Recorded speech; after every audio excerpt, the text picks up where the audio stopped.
perfectly obvious at this stage that the Limelight tonight is on one of Ireland's most treasured groups.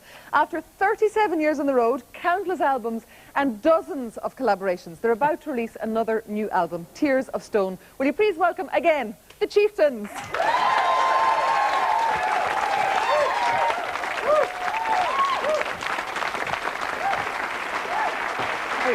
Paddy, 37 years on the road, are you not exhausted from it all? Yeah, you'd think now we'd be getting sense after all those years. Pretty exhausted, but I don't know, this is what it's all about when you get up in front of an audience and everybody's giving you that bit of appreciation, and we just love that, that's what it all. The band has kind of changed over the years, hasn't it? I mean, you're not all in at the same length of time. Just introduce us to everybody, for people who mightn't know them. I was going to say Derek's over there, but he's over here. Mr. Derek Ding Dong O'Bell, all the way from Belfast, that's in the south. Derek, two chairs, Bell. On the right here, of course, Matt Malloy. Matt came in to join us in 78, 79. He's the baby of the band. But he's from Roscommon, but he's emigrated to Mayo. Playing the bowl-on, singing the odd bar of the song from Dublin, Kevin Connett. Hi, Kevin. And this little chap here beside me, a fiddler in many ways, from Dublin, Sean Keane. And the last but not least, our good friend here from Dublin, Martin Fay, fiddler. And of course, for those of you who might not know the man in the middle with the pipes, Paddy Maloney. I was just coming. How are you? Who says Martin Fay? I didn't know whether you'd introduce yourself or not. Listen, tell us about the next piece of music, because it's a very special collaboration and it is part of the new album. New album, Tears of Stone. The theme is love, and it's our women friends from all over the world giving their interpretation of mostly Irish songs, and the odd one, another song thrown in for good measure. But the opening piece, like, is more of an overture. I felt I wanted to give this feeling, and picked on a poem by W.B. Yeats, Never Give All the Heart. And Nuna came and gave some beautiful sounds, made human drones. Instead of pipe drones, we have these voice drones, the real thing. Oh yeah, thank you.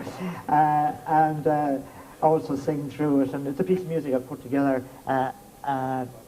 Brenda Fricker does a wonderful job in reciting the poem, Never Give All the Heart. Okay, and the ladies of Anuna.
Never give all the heart, for love will hardly seem worth thinking of to passionate women if it seems certain.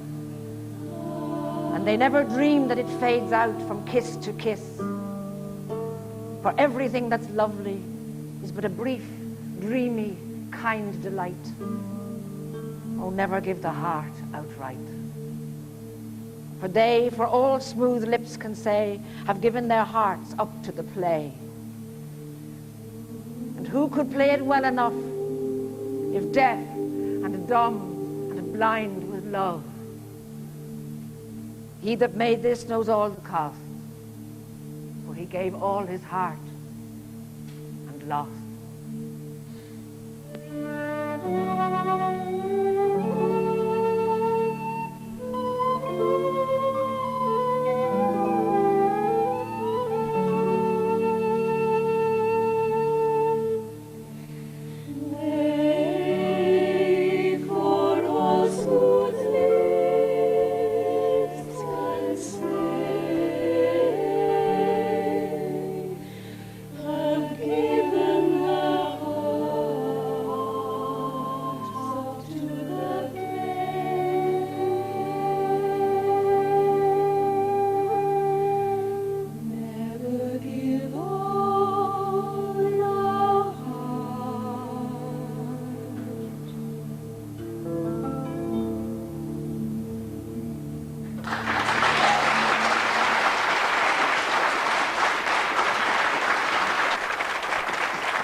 Brenda, well done.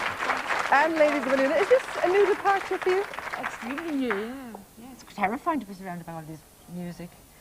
The talented musicians, Indeed, the Chieftains. yeah. Is it true that everywhere you go, they've been before you? Every hole I crawl into in the world to do my work, they've been there.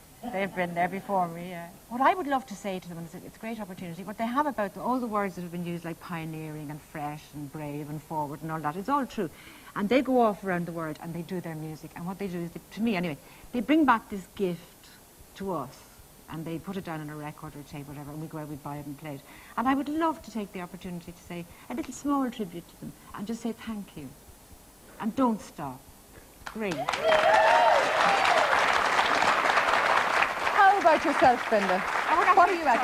I know I'm not going to talk about you, but I have to ask you, what are you at next? You've got a new series coming I up. have, yeah. I'm doing a thing on the BBC in March, just fooling around in the meantime. Well, the best of luck with it. And I have to say, you came out of hospital, especially for tonight. You look terribly dashing with the patch. Thank you very much. Keep it on. Brenda Fricker. Thanks. Bye.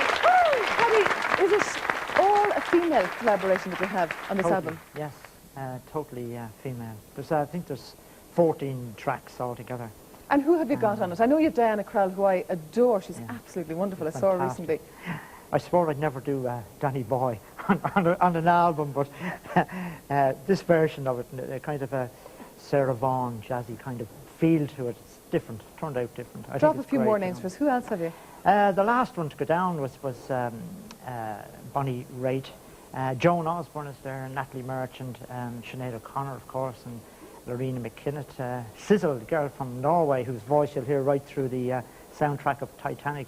She's done a beautiful And Joni song. Mitchell? What does Joni sing? Joni does, she does a great version of Magdalene Laundries, a song that she saw an article in a magazine about 20 odd years ago and composed this great song called, a lovely song she's done, Magdalene Laundries, about the unfortunate situation that happened in the convent.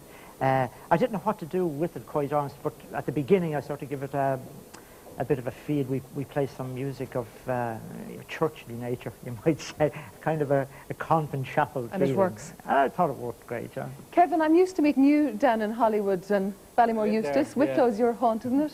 Yeah, I live a few miles outside Hollywood. And how much Surrounded time by do you get to sheep. spend down there, or are you away on tour an awful lot of the time? Well, yeah, we're away a good bit of the year, but when I'm away I dream of the Wicklow Hills, I can tell you. And do you take to the hills if you're in a rural area? Can you actually get out and do the things Well, you like the to schedules usually don't allow us to go anywhere, bar, sound checks, and we usually have a day off in some awful place in Midtown America or something. That's when you start dreaming of home. do? Matt, how about you? I know you're into the diving. Do you get a chance at all? On tour, yes, occasionally. That's the first thing I do when I get the itinerary, is to see where the days off are and if there's a coastline in the vicinity. You want to go to Hawaii? How you've just been? You were in Mexico recently, weren't you? And you were diving there. Well, last year, yeah, down at Cabo San Lucas, and I've dived in San Diego and down in the Keys. And is it more exotic underwater there than it is off the coast of Mayo? Well, yeah, it's different, but it's the Mayo coast and the Clare coast. They've got their charm as well. Equally so, up around Inishbofin and Turk and Clare Island. Great places. Yes. Hard to indeed. beat. Right. Paddy, getting all the people that you have on the album, is it very difficult to organise recording dates and session dates with them all, if they all have as heavy a schedule as you do? Yeah, it's, well, for instance, this record we started 2.5 years ago, and it's only coming now, but I was waiting for Joni Mitchell. It took me about 1.5 years, and Bonnie Raitt, talking to the managers, ringing up and talking to managers, and they come along and say, oh yeah, well, this could be back next month or 2 months' time, then it's put off. And the artist sometimes never knows about it until eventually you get there. Like with Bonnie Raitt, we were playing at Red Rocks in Colorado, just outside Denver. We were on Thursday, and she was coming to sing on the Friday, so I hung around, Kevin and myself, and got to meet with her for the first time. So this was just to actually ask her? Well, just to get to her personally, and that's how it happened. Right, You have to get to the person themselves. So we did a number with her on her show, and afterwards she said, "Look, let's do this song. I'm the boss." Multi-Grammy award winner too that she is, and actually she has sent us, especially for this evening, a message for all of you. Oh.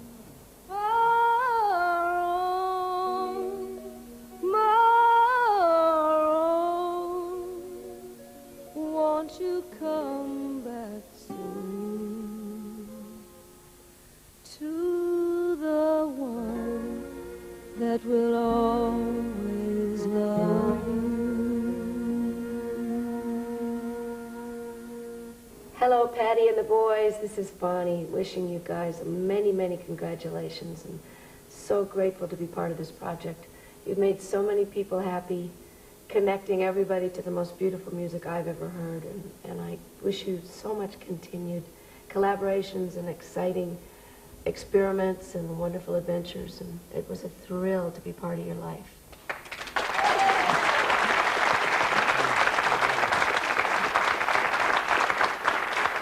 The one and only Bonnie Raitt. Now, I'm sure those of you at home have seen a lot of familiar faces in the audience already this evening. Thelma Mansfield, where are you?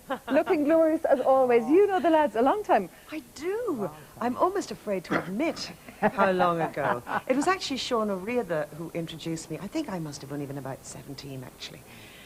Introduced me to Paddy.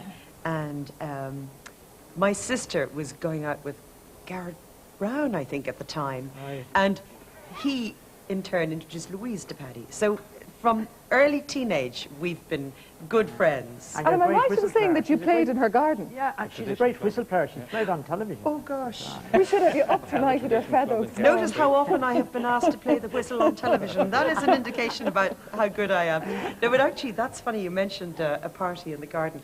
Because there always seems to be a celebration whenever I'm with the Chieftains. It's either parties in Paddy's house and Sean and myself dancing together at those New Year's Eve parties. They were memorable. Talk about painting the Wicklow Hills red. But there was one particular party in my back garden that the Chieftains were playing at. And suddenly, this little whippersnapper of a son of mine, who couldn't have even been 5, I think, suddenly we saw all these biscuit tins coming out into the garden and plastic containers. And suddenly he had a whole range of these things. Now, Kevin wasn't at that particular party, so we'd no Bower on, you see. And obviously, my son must have twigged that it needed some sort of drums, and out came a pair of chopsticks. And he played, he got a different sound on everything. That's great. And you were so patient that you didn't You must really start with Paddy, because he's now in the business, isn't he? Roderick Morris is his name, and he's doing very well for himself. On the point of breaking into the big time. And the guru here in the back. Sean, how about yourself? You were with Paddy in the early days. How did you meet Paddy? How far back do you want to go? Right back to the start. I'm really forgotten, but I met him when he was 12, a little boy in short trousers.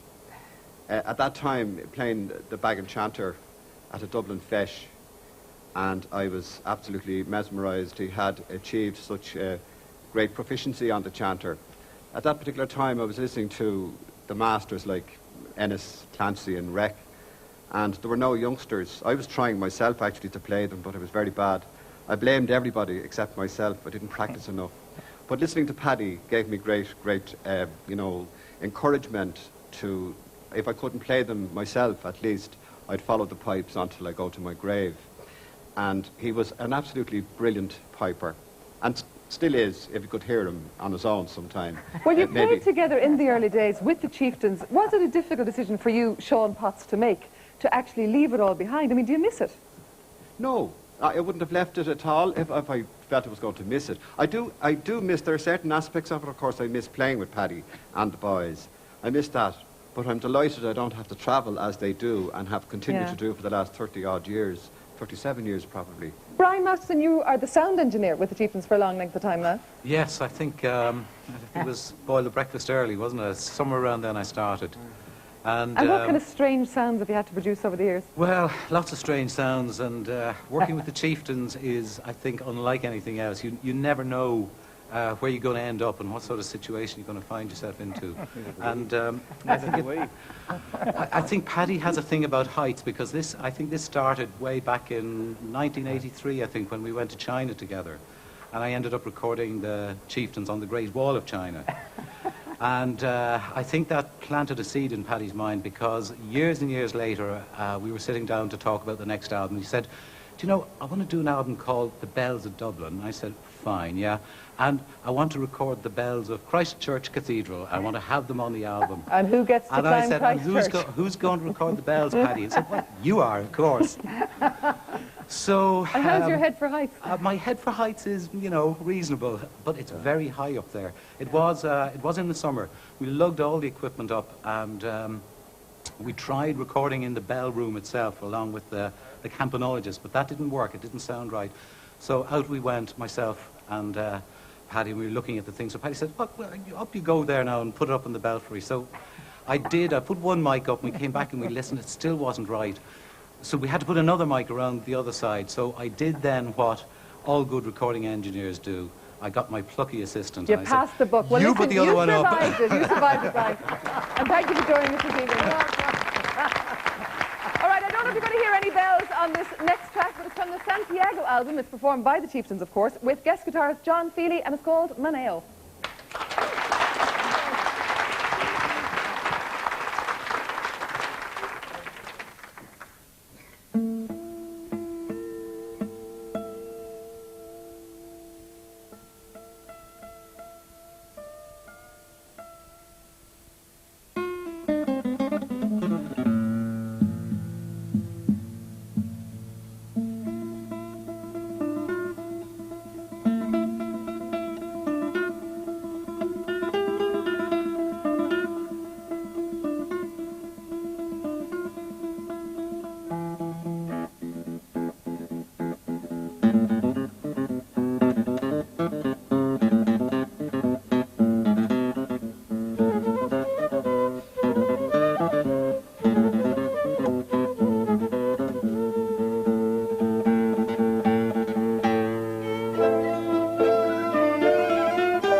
say congratulations to the Chieftains tonight, and wish I could be there having a few pints with you fellas.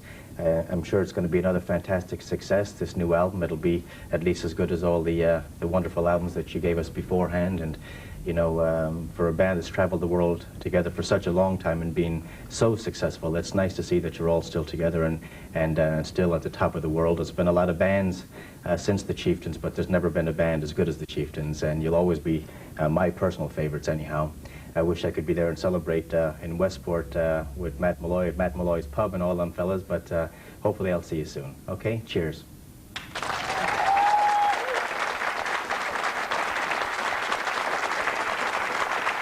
Matt Malloy, you couldn't buy that kind of advertising. Paddy, what's the involvement with Michael? He danced with you for a long time, didn't he? Yeah, starting about 15 years ago, I think. More or less like when he started out on a professional basis. I didn't teach him how to dance now or anything like that. Well, I could, mind you. I have a few tricks up my sleeve. But I'm sure you realised he was as good as he is. Oh, he was even just in the early dynamic, days. Yeah. He travelled around the world with us all over the place, and for about 6 or 7 years. And just before he went with the river dance, you know, to do the song contest, he just completed the tour of the United States with us, you know. Played Carnegie Hall with you? Yep, he did. Okay, indeed. tell us about the next musician who's going to come on, because he's flown in specially for tonight from Cape Breton. That's right, Cape Breton. We made an album called Fire in the Kitchen over there, which is, I think it's #1 in the charts at the moment in Canada. And it's got many musicians and singers from all over Canada. But one of the great fiddle players who also travelled with us for some time, he's from Cape Breton. His name is Ashley McIsaac. Give him a big welcome, folks. Come on, Ash. You're by it. There, Ashley.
I'm wondering now why Martin and Sean aren't dancing when they're fiddle playing as well.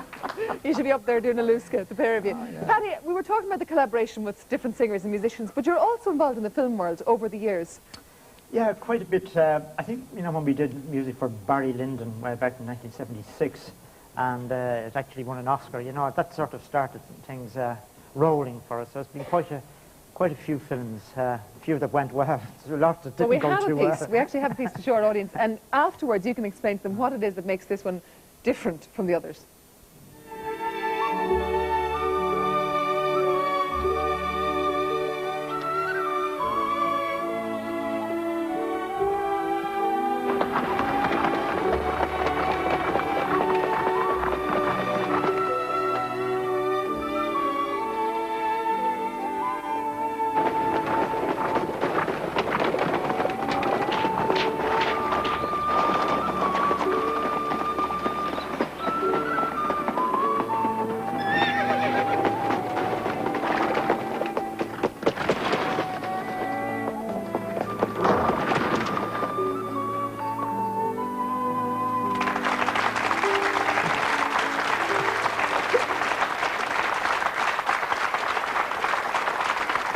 Swedish film, isn't it? But what's the story behind it? Well, there's this Colin Nutley, this man that made the film. It's a Swedish film. Two top actors, an actor and actress from Sweden in it, and it's a beautifully shot film. You know, it has magnificent scenes, and it also has everything else. And but normally you write the music for the film, don't you? Yeah, that's right. What Colin did was he picked some of our best pieces, and when he showed it to me, he showed me some of the rushes, and I said, this is beautiful. So then we started to collaborate and talk about other pieces. So we didn't actually have to go into the studio and record anything. He just picked it from Chieftains' catalogue. Great. And what's the connection with Babe, the new Babe movie? Right, well... That's Derek Bell. Derek is terrified about Babe, yes. He's afraid that the pig is going to come out and eat all his cats, you know, that's what he's afraid of. Exhibit A. But you've played on that as well, haven't you? Yeah, Peter Gabriel sang the main song in it, and Derek and I played in that particular song. But then they asked if I would write a special piece, so I came up with a piece called Protected by Angels. So when you see that particular scene in Babe, it's Protected by Angels. We'll know what it was. Yeah. All right, Brian mentioned earlier on your trip to China and playing on the Great Wall, and actually we have some footage of that, which I'm sure will bring back a lot of memories for all of you, if you want to have a look at it.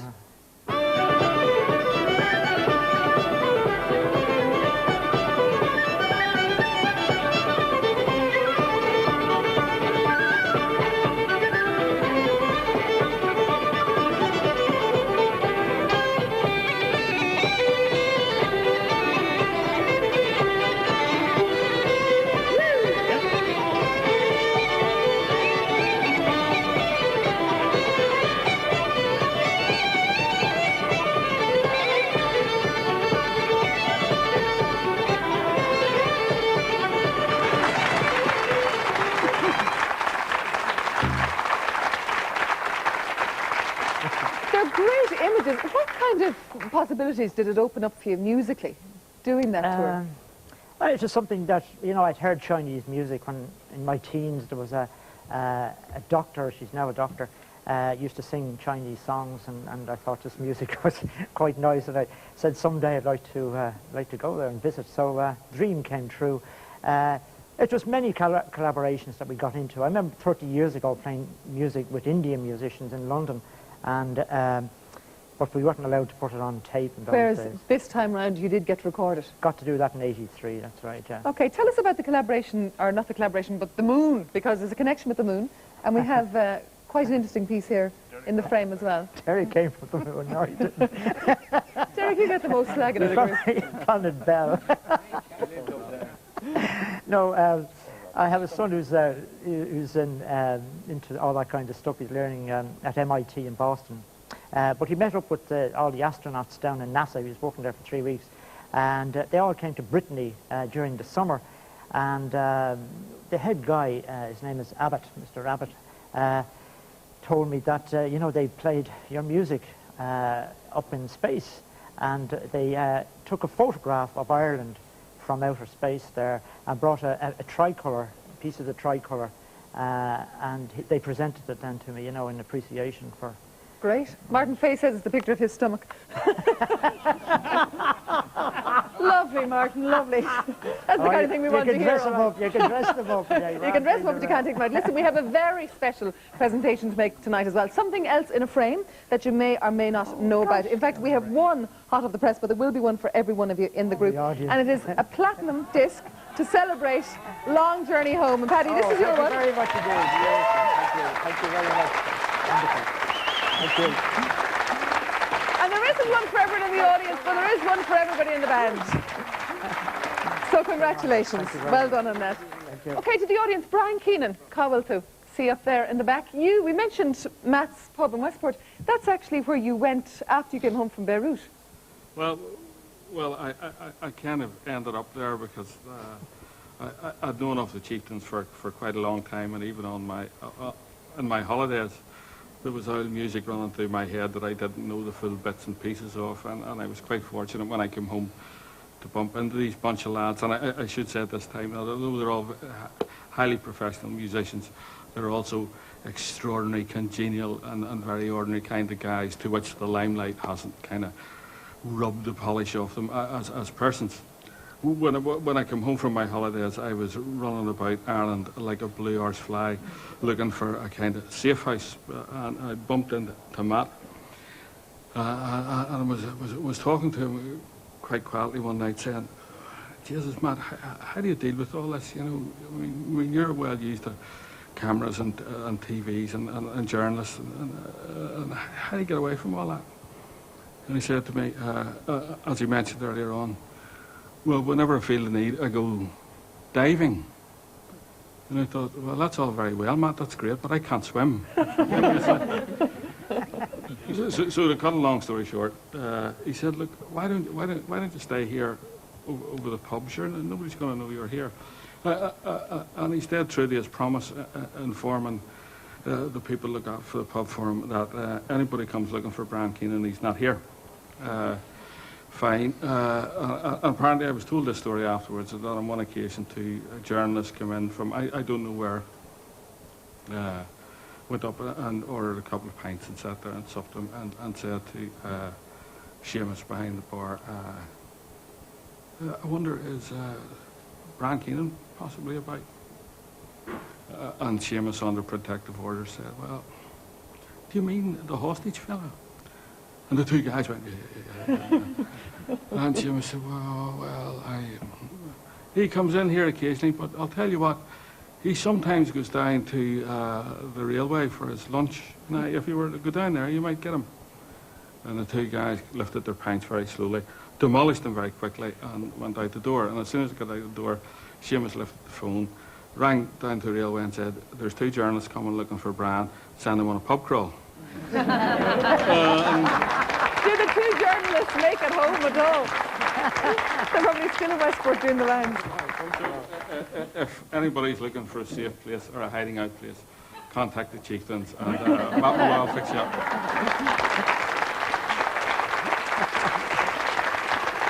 The man beside you, Brian, needs no introduction. Ronnie Drew, it's great to see you, and great to have you here. Good to see you. You must know the lads from your days with the Dubliners as well. You would have crossed paths a lot of times. I like to think I'm friends with Sean and Kevin and Matt and Derek. But I know Paddy and Martin behind you there. I know them the longest. And I was more than 17 when I met Paddy.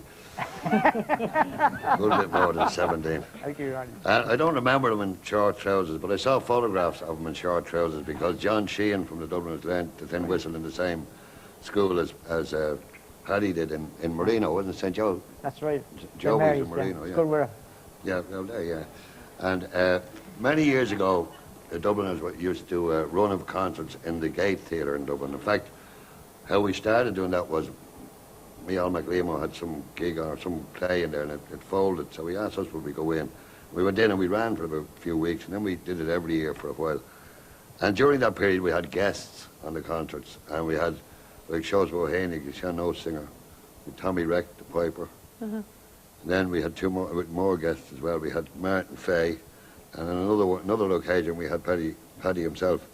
So that was the only time we ever collaborated, if you like. Joe Jackson, music critic and journalist, you've probably spoken to a lot of people that the guys have collaborated with and interviewed them. Are they held in such high esteem as we think, as we believe? Yeah, I have to be careful telling this story because earlier you said something that anybody in the music business knows really relates to Paddy when you said drop a few more names there.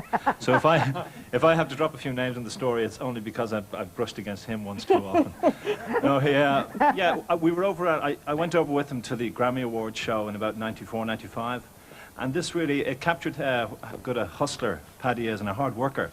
The night before the Grammy Awards at the party, when everybody else was swanning around drinking and soaking up the sights, Paddy, I think it was a bass player or something, was just running around. You almost had to pull him back from Tony Bennett. You think he's going to go over to Bennett and say, you wouldn't play an old bass on the side, would you? And he's kind of... But the thing was we did a session, the one you referred to, was about 2 days later in Frank Zappa's house, which was the strangest mix of musicians I've ever encountered looking at, because it was Tom Jones singing vocal, the Chieftains playing, and Frank Zappa kind of semi-producing, but just sitting in watching. Yeah. And he did give a quote. I wasn't supposed to cover it as an interview, but there was a point at which Zappa felt that U2 were overrated and that the Chieftains are underrated, which is probably true to a degree.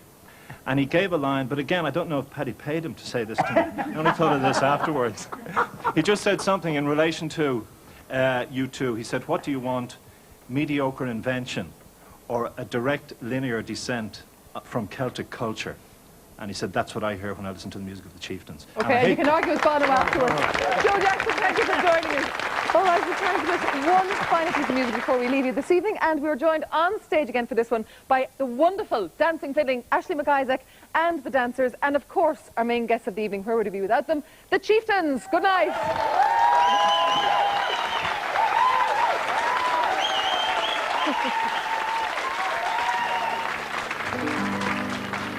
She mo lech mo gilla mara, she mo hazer gilla mara, sunna shenni boidas hene, o chuig again mo gilla mara. Green van pain are all I know, my heart is sore, my tears up low. If you saw him go, our sprightly lad.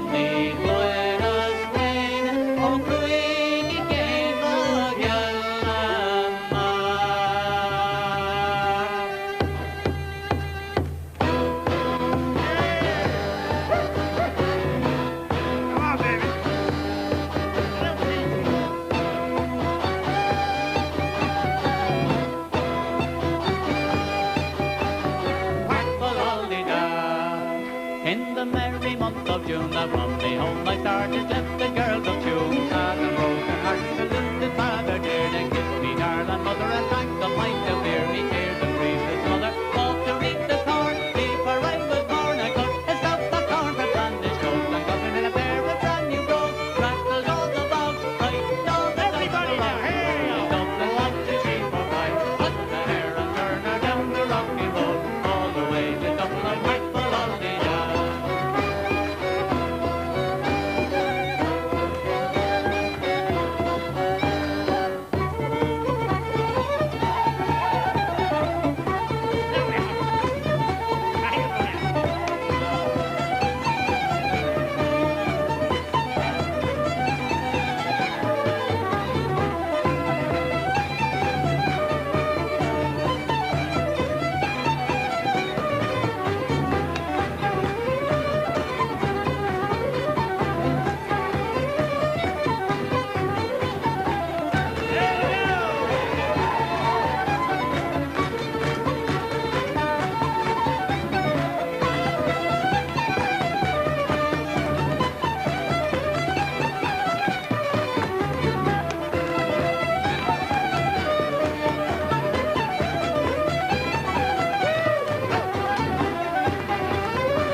Thank you. Thank you very much. Thank you.